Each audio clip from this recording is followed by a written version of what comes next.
and welcome to the Game Dev London podcast. My guest today is Jimmy Dance. And I'm Ros Tuplin. Hi, Jimmy. So Jimmy is the co-owner and founder of Loading Bar, who are kind of legends of the London game dev scene, as well as amongst players and fans of games. It's located in Dalston. It's a games bar where you can meet up with your friends, you can have a drink, make some new friends, and make use of the amazing collection of games and games consoles. So they have all the major consoles, they have retro consoles, and there's more than 60 tabletop games as well. They have a menu of games-themed cocktails and the usual wines, beers and spirits. Loading also hosts a number of launch nights for games from some of the biggest publishers, as well as indie showcases and other fun games-themed events. And game devs love it. We, love to work there. Games journos, other kind of games people love to work there and play there. There's even a signature coffee blend. And there's also another Loading Bar in Brighton as well, which I hope we'll hear a bit more about as well today. And at one point, there were also plans for a third location, which again we'll get to discuss in this episode. But obviously, the big concerns right now for the hospitality industry and for nightlife in general in the UK, in light of current lockdown, which has been going now for about 3 months. But to get started, we'll kind of come to those issues. But let's get started by talking a bit about Loading Bar in general. So Jimmy, if you can tell me a bit about how Loading Bar came to be and what you wanted from the bar. Yeah, I mean, your intro did a pretty good job. It's my most hated thing from doing different tech incubators and things. People are like, cool, explain it. And you're like, I should know, but I don't. Luckily now, as it's gone on, so probably 2009 was when I had like a bit more than just an idea, I guess, and was looking at property. And it was off the back of a film degree, which was great. It got me out of the house, meant I moved, learned how to be an adult to some degree. Then I was working as a chef, but the film industry, I really couldn't afford to go work for free. So the whole the way the pyramid worked just didn't work for me. So as I was working, I started to look at what did I know how to do? What was I into? What could I do? And that was where I'd seen some gaming bars in Japan and was like, oh, could I do something like that over here? And then originally the plan was do a year. So I was like, okay, 12 months. If I don't make any money, I'll swap, I'll do something else. But it would mean my CV would look a bit more interesting. Like I'd have done something. So the idea was, okay, cool. I can vaguely pretend I'm a manager if I've been a manager myself. And then, opened that in March 2010, which is a lifetime ago now. And it kind of evolved and bits just kind of got added on as it's come along. So there was always the plan to mix hospitality, video games, kind of a place for gaming culture, I think was my line on the business plan when I was trying to be slick and show it to people, was all the facets of gaming culture. I think that's slowly really, really great about it is that it incorporates the gaming culture into kind of everything you do, because there are a few bars now that attempt to kind of shove a few consoles out there and go, okay, it's a gaming bar now. But even, with things like the cocktail menu, it kind of reflects games culture in that way. So if you've never been to Loading Bar, they have cocktails called things like Assassin's Mead, and Sky Rum, and it's kind of making sure that every aspect of it is speaking to that love of games.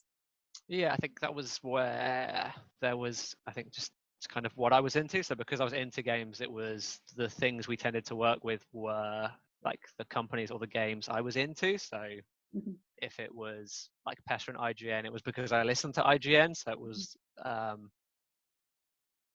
that's why I was, I guess, willing to do it and reach out to those people and do it in that way rather than, like you said, kind of the more traditional, put some arcades in a place or have it as an add-on. And then, I think early on, it was about like city workers, like you had like pubs for people that worked in banking, or like different industries had those places. Like you'd have certain like iconic gig venues or places that tried to push, I guess, those sectors forward. That was like gaming didn't seem to have. Like I think Game City had been around a couple of years by that point, but there were very few things. Like Games London didn't exist, where it's like there should really be a thing for that niche or that pocket. So that's where, like, as it's gone on, that's what I've tried to kind of do more of and stick to. And it's been quite nice because it's been around a while now. You've got different people, I guess, have come to like a party, then gone on to work in a game thing to, I guess it like loops back on itself that they want to run an event because they sat and did co-working 4 years ago. And it's quite nice to see like how it spins off or what things develop and how it's grown, I guess, Yeah, as I an think there are industry. like, there've been some sort of like cult nights that have had their, you know, have been shaped by Loading Bar, and obviously you get these amazing like launch events as well, which are really yeah, the publishers seem to really sort of care about getting that right as well. How did you make your connections with those publishers? Yeah, it definitely came along over time. So probably a year in was when I started really reaching out to kind of explain what I was doing in Cornwall and ask mainly for just like a free game or something. Or I could see you started to see events where they would create merch or do something, but that tended to be very like just for the press. So they, whatever it might be, build this elaborate set, and then it would be like 20 journalists and that's it. And I think that's what's changed in games now with like community managers. There is a community manager for like every game now. There wasn't before. Of this, like, for me it was always the public, like real people, like they're the ones that are buying this stuff. Like, if you're going to build or do something, why not do a bit of both? Like push the people that have bought every game regardless are the ones you really want to look after. And I think now that like social media's blown up since then, it's a lot easier for those companies to be like, oh, like let's just talk to our fans direct. We don't need to do the more like what I would have thought back in the day was like more wasteful as well. Like it didn't hit who it needed to hit. So yeah, it was about slowly tracking down. So for the early days, I guess it was EA, Capcom. There were certain PRs that I think I would do a much worse job than you did the intro of like, oh hey, we're doing this thing. Like public come in, they play it. It would be cool to show your game off, or can we get a demo of it? And you'd get the odd person that would be like, oh, I get it. Like that's cool. Yeah, do what you want. Like Yeah, sure, if it goes out a day early, that's good for us. You do it. And like as the years have gone on, just luckily for me, like so many more places are just like, yeah, totally get it. I know what you're saying. Like, yes, this has value. And I think early on, it was about convincing them. Um, like it basically cost them nothing. Like, why yeah, wouldn't you do it? And I guess to some yeah. people, that sounds like a weird pitch or too good to be true. And then the reverse was, I think a lot of people were like, it didn't have a specific person. So it would be if that that person was busy, like they've got a million more important things to do than like outreach in that way. But I think they've seen over time the one person that gets that one nice event that just happens to be there and get, I don't know, a free like t-shirt and some other bits, they will talk about that, you know, for years onwards of like, oh, I got to see this thing early. And that's the bit I definitely get the most joy from, is seeing that access. So a demo or someone that was never going to get that interaction to get Yeah. to like see something and have a small, I guess, a small taste of that, like what used to exist like E3 or like the mild glamour of, you know, you get to see Yeah. something a bit early. And yeah, I think they spread the word. And now it's a lot easier because yeah, community managers, events, like there's a lot more ways you can go about it. I think before it was just tracking down the right person and annoying them enough for them to say like, okay, here's some stuff, and doing a lot off our own back. That's still like, I think where like different things have done well, like Game City, or like they're always like labors of love. So that's where you just try and take maybe what they give you and do as good a job as possible. So what could we do with a demo or with a party? If they've got no budget, it's like, okay, cool, we'll do that because we can make our money back in a different way. So trying to like partner up. I think we've never done like a pitch going, we need X amount of money, we will do this. It's always like, what do you need? Like, okay, can we work together? How can we make that as good a event as possible? Which means the parties are good, not so good for my bank balance, but like it's how it's been able to grow in that way that I think people just pick up on if everyone's in it and because it they're really interested. and it really has grown as well, because you've opened now in Brighton as well. Was that how many years ago was that you opened in Brighton? Good question. I think we're coming to year 3.5 now. Yeah. And yeah, Brighton was about like a different city. It's got developed again. It's, I guess, looking at London back then had that like game dev scene and trying to go where it is. And as we've kind of built it over time, yeah, go to somewhere that's not ludicrously expensive and like see how it goes. And it's been good to do it, I guess, in a different city, and you don't have like it's a whole different group of game developers and it's a whole different group of publishers, and it's nice to do it somewhere different. We've seen the more and more we get pestered to do things in like another city. So I think, as you mentioned, like London, there's a lot of places that do different versions of what we would do. So I think there is that demand now, like work from home. There isn't just, I think back when I started, it was pretty much you need to be in London because that's where everything is. And now people can work from home, they can work remote, like the whole contractor thing. There's obviously a whole host of mini studios. You don't need to have your office in London to stick a game on Steam and make money. So and people are definitely the making games in the bars as well, which is do you we've had know a of any couple games that have kind of gone from the start to the end? start to finish, I don't. I mean, the weirdest one is you'll get people that mention like, oh thanks, I read it in the bar, and I'd have no clue. Like, there's some people you'd see a lot, you recognize, and there's others like, really? You made, like, you did some work on the. I don't know when that was, but like, hey, if you want to thank us for it. So like, I think Reigns, like, they were saying like, oh, like we did a load of work. And then there's a couple Over the Alps that just came out. That's like a notable because they brought all their team in. And then others we've had like job interviews happen or bits and pieces say. It's always quite weird. You never know. Like a few come out and do really well, so it's weird seeing like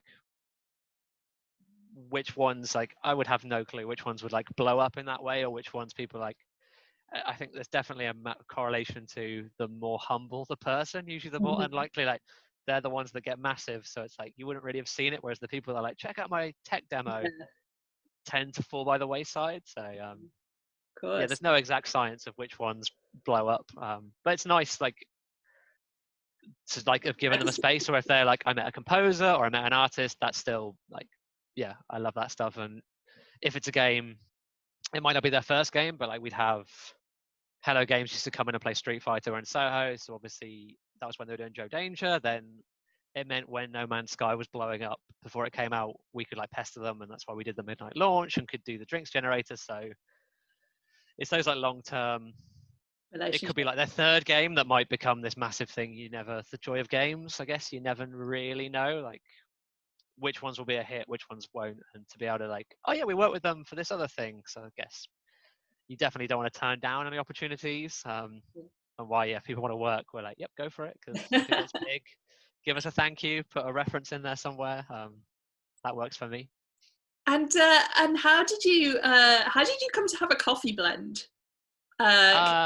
I mean, obviously that's fuel. That's fuel for people. Yeah, it's a good. Weirdly, it's when I was down in Cornwall. I don't know whether I can't work out whether I got the sales rep on a good day or a bad day. So I was speaking to Origin Coffee that were really big in the Southwest, and I guess because it was quite a small little cafe that I started with, so 30 seats, it was never going to be like a mega account for this poor coffee rep. But he like came in, was chatting to me, and yeah, he just had a moment where he was saying like, if it's raining and someone gets off the bus and they see a cafe that's got our coffee, like they'll go there because they know that brand. They're like, oh, I really like it. It's a good. And he's like, whether you make it amazingly or not, they're not going to come to you. So yeah, he just kind of went, you've got like this nice branding and this thing. Why don't you just do like, if you have your one, they have to like, they'll come to you, and there's a bit more like work on that. So yeah, it was one of those moments where someone far smarter than me, like that thing of just growing as it made sense. I was like, yeah, you're right. Like, why bother buying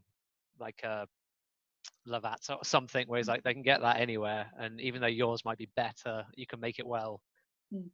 It doesn't work for you. So yeah, it just came around that he tipped me off, and then I spent a bit of time, found a company, and then yeah, it again gave me something that when we were down in Cornwall, it was something I could send to people. So at the time, being kind of like remote in geographical terms, it was a really nice, like, I'll send you this thing so you can like see what it is, find out about it, and then to sell it online at the time, again, it was just through social media. I found the person that worked at Firebox and was like, how much, like, what's your markup?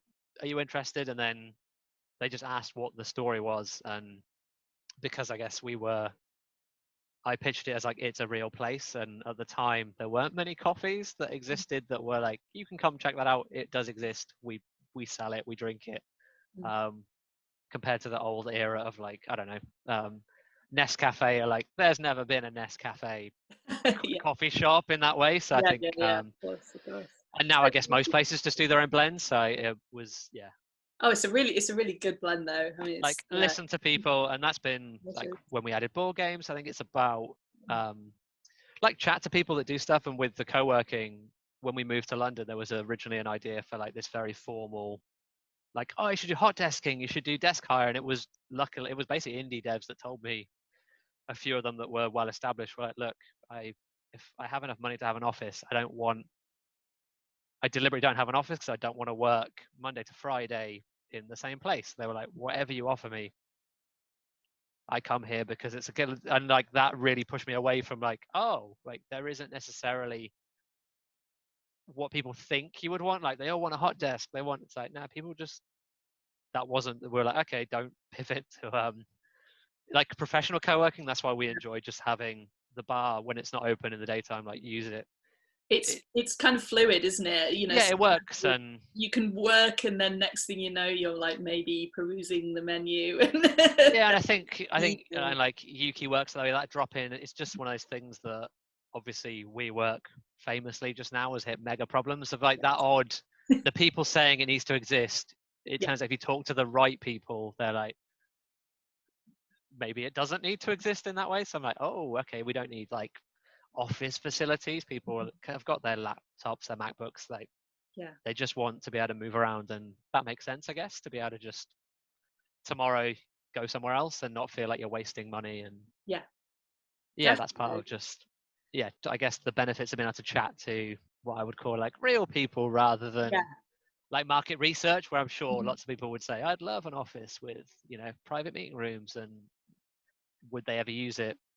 We'd see. So and your famous cocktail menu, how do you come up with the cocktails? Is it kind of name first and then you kind of go, what would that drink be like? Or it's ends up usually being name led. I kind of, when we first started, it was about looking at what was online. So there are a few places doing kind of some little bits of photography. So it was like, right, what would be our like niche? And I kind of centered on trying to pick stuff that was about big brands and like the names being less even though it's as nerdy as it gets, like not being so niche. So I was like, I don't really want to do iconic, like, the power up from a game, because my thinking was like, you want someone that, and that was always when I started the cafe, because the places I'd worked had always been quite not generic but appealing to the broadest set of people. So it was about, if I do a drink, I was like, people know Assassin's Creed, they wouldn't know necessarily it's about,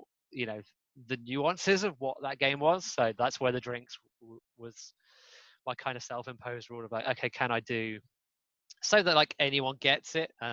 So where we did Sex on the Beach, for Sex on the Beach, like, okay, if you don't know that, you know the cocktail. And over time I've definitely broken that rule for different things, to be like, yeah, it doesn't work, we can't make a thing. But that was where it began of, does it work for like what we had as like a mainstream person that's like, they only buy a couple of games, do they know that game? If not, is it like, we didn't want it to be that if you read the menu you feel like excluded, talked down to, or like I have no clue what any of this is. So we were like, the more you could stay near a drink people knew, so whatever, mojito or that worked. So do you have a personal favorite?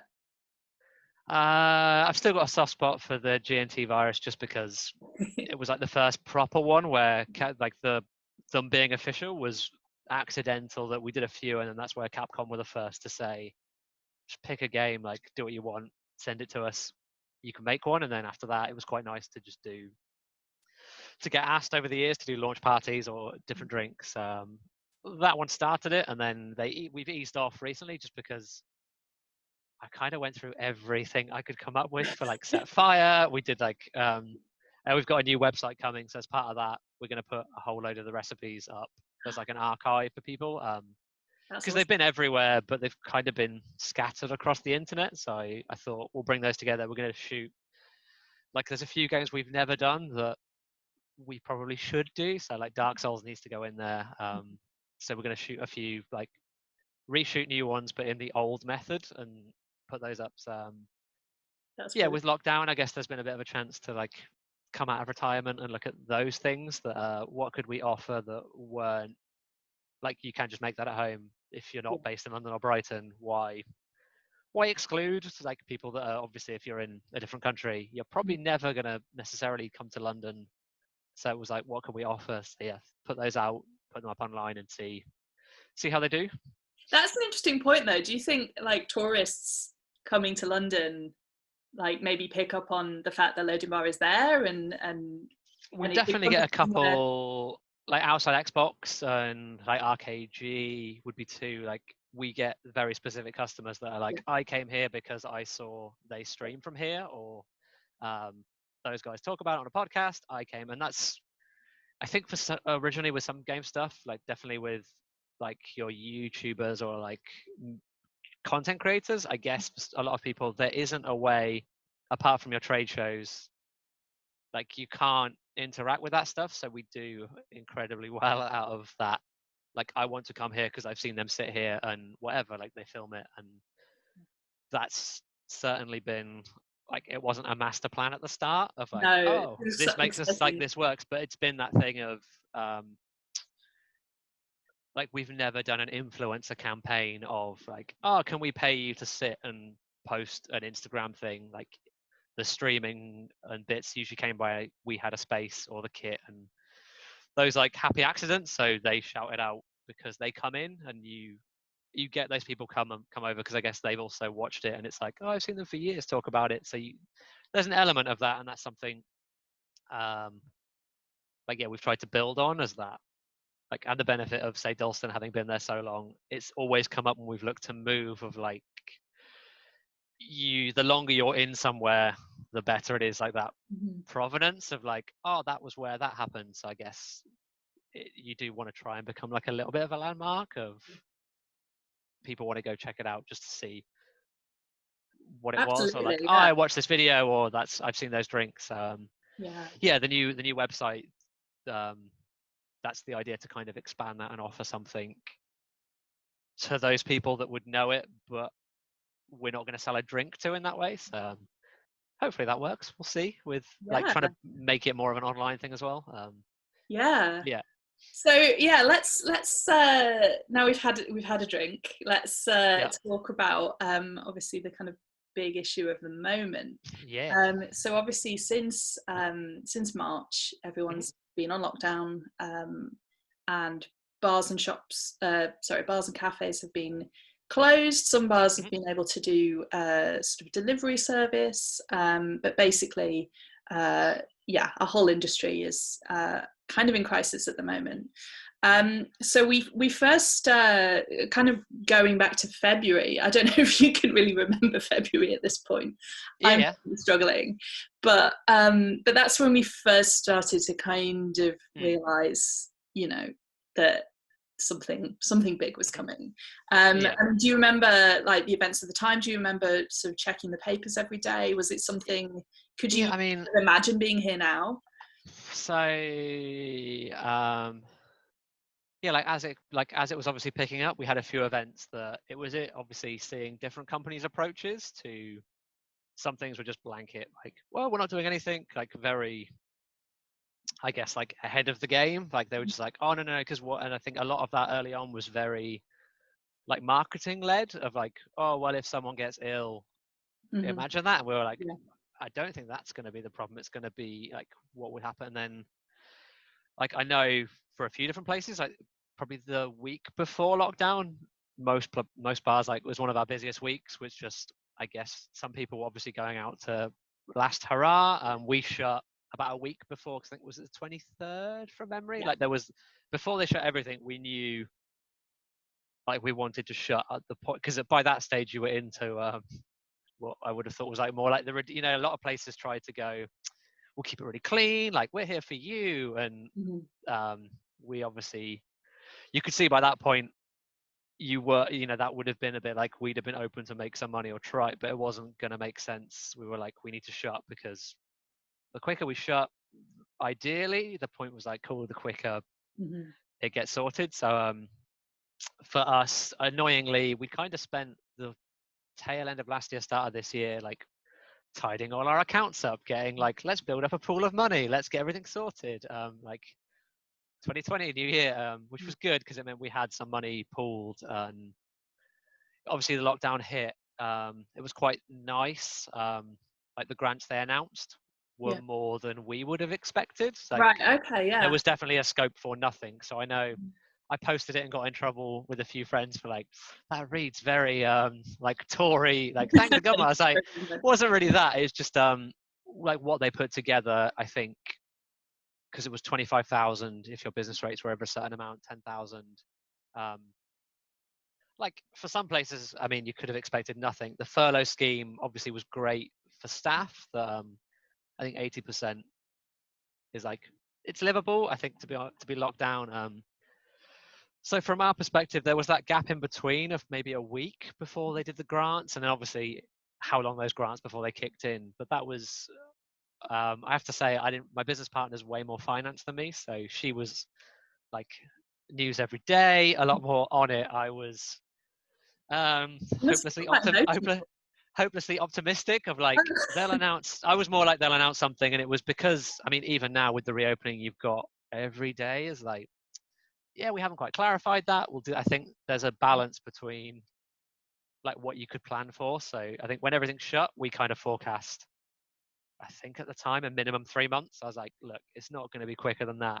It's naive if you put, because a few places were like, 4 weeks, like 5. I was like, let's go 3 months.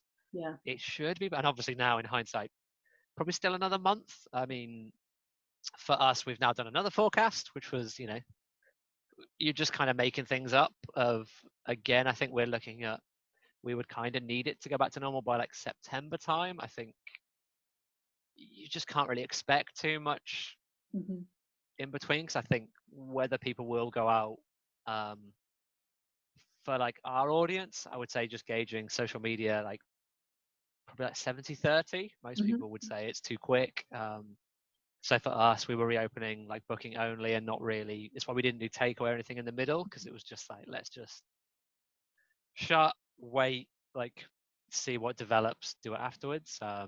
The main reason to open, I think, around now is, and for most places will just be landlords, that you can probably get away with 3 months, and those grants, I think, would have covered most places for that period. It's pretty clear they're not going to do anything else, which I guess is fine. Like, it is what it is. I don't think, I know a few places have gone really, like, I don't know how much you can complain. It's just like, we worked in hospitality. Yeah. So I think On it's the a balance. On the 4th of July, you're gonna open to. Yeah, we'll do. Yeah, we'll kind of open and do bookings only, just to kind of limit like who could come in. I mean, if you wanted me to bet, I would say it'll be so quiet anyway. I wouldn't expect to see very much. But that, yeah, we've kind of ran different budgets and worked out, like, because the key is just, I guess, how long. And I think the other schemes they brought out were great, but they were things like defer your VAT, which for us, luckily, again, I've got someone that's really on it for budgeting. So the VAT they let you defer, we'd already saved, but I know a lot of businesses wait till the VAT bill comes in, then they're like, oh, this weekend we paid. So I think you're going to see a lot of, like, it's not really now, it'll be in like 3 to 6 months time, how places really, like, where can cope with it, how it works, and just whether people go out in the same way, I think. So could someone make did people have to be a minimum number to make a booking? No, it's still, we're doing like anything. So I think, again, that was one of those rules that haven't been fully explained with it's supposed to be 2 households. So I guess it shouldn't be like more than a few people anyway. And I think at the moment they're debating in Parliament like outside seating and different licenses. So is that something you've looked at, outside seating? Yeah, we looked. I think Brighton, luckily, we've already got the decking. It's on the beach, so that's fine. I think London, it's pavement seating, and like, does it really work? Again, it's like I'd much rather just lock everything down for a bit longer. Like, because there are wouldn't in costs my when you're open and running. But and like even if for London, like I can go do it, so I guess I'm free. If it's like you're doing not very much, that's why a lot of places near us in Dalston that stayed open, it was like the person that ran the business just making coffee, and you just sort of amble your way through, because I guess anything you make is better. But yeah, once you've got staff, that's why with the furlough scheme for us, everyone that was salaried, we could bring them back, but there's not much we'd rather, because if you open and what you do a month, you make nothing, it's sort of it's better for them to stay and just they get their salary. And if by like July we have a better idea, like okay, like it's starting to go back to normal, because I live near Westfield and that's packed, so I guess it's seeing what people do, because I mean I wouldn't be going out because just I've been saving money, so it's like I would like, I do wonder, like, of everybody, is that thing of if you've been like everyone that was furloughed for a while was great because I think rents got deferred for some people and you're obviously not spending on your commute, but if that runs out and then you've got like this whole industry that's a lot of people that then don't have money that would have spent money somewhere else. It'd be interesting, like for us. I think there's a few more months. You just kind of I guess the joys of having worked in games where everything's last minute and a little bit winged.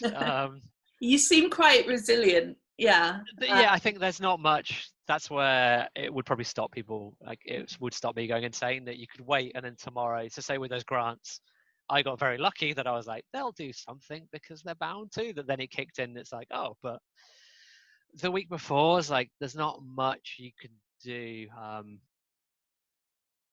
around those things. Like I think you'll go crazy. Obviously, living on Google or like those daily conferences were a nightmare for like anything. Like nothing. And obviously, I think a few different places were then advising like, don't look at the news every day if you're having problems, because it doesn't really help you. So I think I'm going for ignorance is bliss, and it's worked this far. So how does this affect your plans to open a third venue?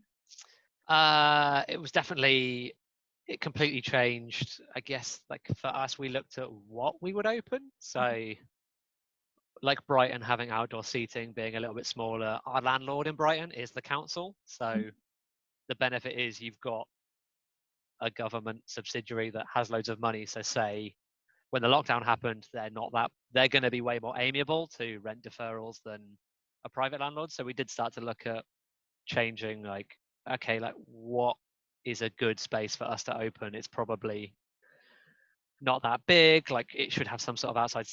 It's definitely shifted, like what would you open? I think being a lot more residential, so that you could do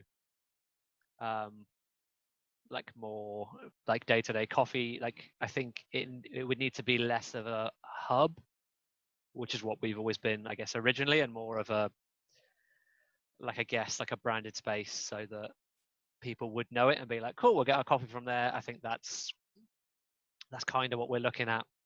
Obviously, it's probably a good time to be looking now that landlords are way more kind of, please open something. So I think it's probably delayed things a little bit. Our plan is, I think, that whole like just try not to lose a lot of money and exist for a bit and just see, because it could go, you could be packed and like Brighton might make a fortune and everyone will come out drinking coffee and stuff, or like now everyone's got used to the sort of work from home and have more disposable income. Like, does it shift where I think we know we'll probably see a lot less of those, like you'd have less of those big launch events probably, and more like we could demo stuff, but it might just be there's a board game playable for a month rather than, hey, everyone pile in and let's celebrate this game launch. I think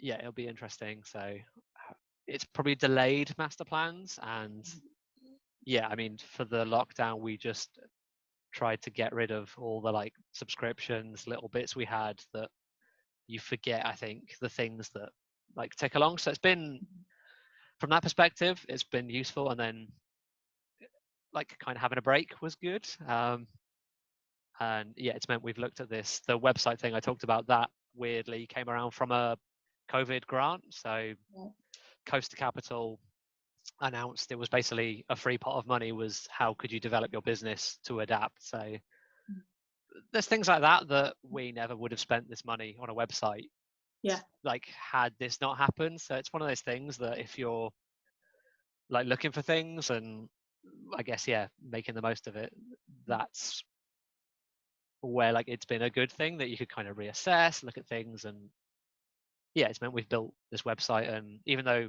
with the grant we don't get any of the money, it like pinballs between, it's sort of, when would we have ever spent that much money on a new web? Like never. So we'll see. Like if the world doesn't end, we'll be like, oh, it's kind of, there's some positives from it, so you just kind of see what happens, use it, and probably never speak of 2020 again in a few years' time. That's the workaround. But well, this is good. I mean, this is a great little time capsule, isn't it? It's been. How did people who ran bars feel in 2020? Yeah, I think like, and I think everything, like games. I know obviously game like that went up, but then it's still that problem of like big games are selling better, but like it's more difficult. It's those like different people will do really well out of it. I think others, it's just seeing what you need to change. So I think there's a lot more, like the whole move to online events, those things will still exist. Like we've done bits of streaming, so I think it's kind of exciting to see like what other things will pop up around that. And people have been able to work from home for ages, so I think that's quite nice. Is there something that sort of people who love Loading Bar and have a great experience of it, do you have a message for them? Is there something that they can do or look to do in future that might be helpful? In a couple of weeks, go on the website. There's we're just going, the plan with that is there's no Google ads or anything, because I think it makes designers look terrible and everyone has ad blocker. But the plan with that is, we've like put all this content on it, and the idea is, I think for the first few months, just like get it to grow. Our website, which is just like a listing one at the moment, still does quite well for weird reasons I can't explain traffic wise. That's kind of the plan. We avoided doing a lot of the, just because again we didn't know, so the kind of like GoFundMe's and all the, because there was like we might open, we might, it might be tomorrow, you might be, it didn't seem like it would make any sense for us, because it's like whatever you do, it will shift tomorrow. So there's no like super call to action, just I don't know, save some money. And like obviously when that website launches, my main push will be like getting people to read the stuff that's on that. And we've got, as part of that budget, there was freelance writers, so we've kind of tried to gather together interesting stories and not make them time related. So I'm deliberately trying to avoid commissioning any like nothing COVID based, no like, oh well you're in lockdown, we're just gonna pretend that didn't happen. And I think as far as reopening, we just kind of push the message of what works for our audience. So there's no like, you need to come down, like cool, if you need to isolate and do things, like stick with that.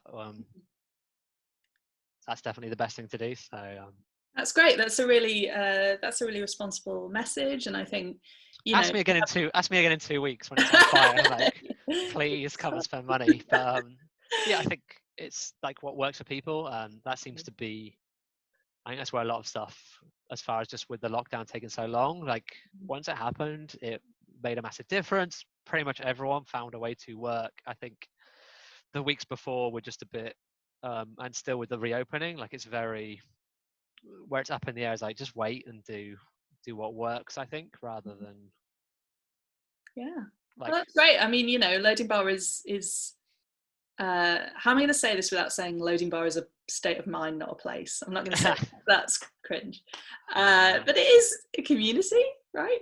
Or it's a community, it's a concept. I think it can live and thrive. It's done other stuff. So I think that whole like, if like I don't know, the apocalypse now, like if we had to shut, you've got like those bounce back loan schemes. So the whole, if you're not financially terrible, like you can get these loans. So we already looked at those, and there's scope. Like we would definitely be able to use those. For us, it was about, if we use that, like use it to do something. So I think our main concern is you don't want to take those loans and then just like stay open for 3 months when you could say take that money and like, okay, wait, and like open something new in 6 months time. So I think for most places, like there's a few different grants, and like it's just about being savvy with them. And I guess, yeah, not for the bar as such. Like, yeah, for me, if we can do like whatever it may be, like online events or other stuff, I think, yeah, if the priority was, I guess, to give people in games somewhere to like show their stuff off, that can still be done in other ways. Yeah, definitely. Well, that's awesome. So what's the website address, and what are the social media links should people be following? Yeah, website is loading.bar. We paid for that URL, so it's .bar, which doesn't work on like whenever you do Google web forms and stuff, it never recognizes it for spam catching. So it'll be like, that's not an email, because all our emails are at loading.bar. So I don't recommend getting vanity URLs. Yeah, they're if you want them to work. But yeah, loading.bar, and then social stuff is all at Drink Relax Play. So for Twitter, Instagram, and I think Facebook is /loading bar. But yeah, loading.bar website's probably the best place to go, and then that's where we're doing all our like updates when things will open. And yeah, bars will be open from the 4th in like a very minimal way. So if people are going completely crazy, they can come get like a takeaway coffee and check stuff out and sit in a different location. But otherwise, yeah. Amazing. Well, thank you so much, Jimmy. Thank you for speaking to us today. I've been Ross Tuplin. This is the Game Dev London podcast, and best of luck to Loading Bar for the future, and hopefully we'll be raising a glass with you again soon. Sweet. Bye. See you later. Bye.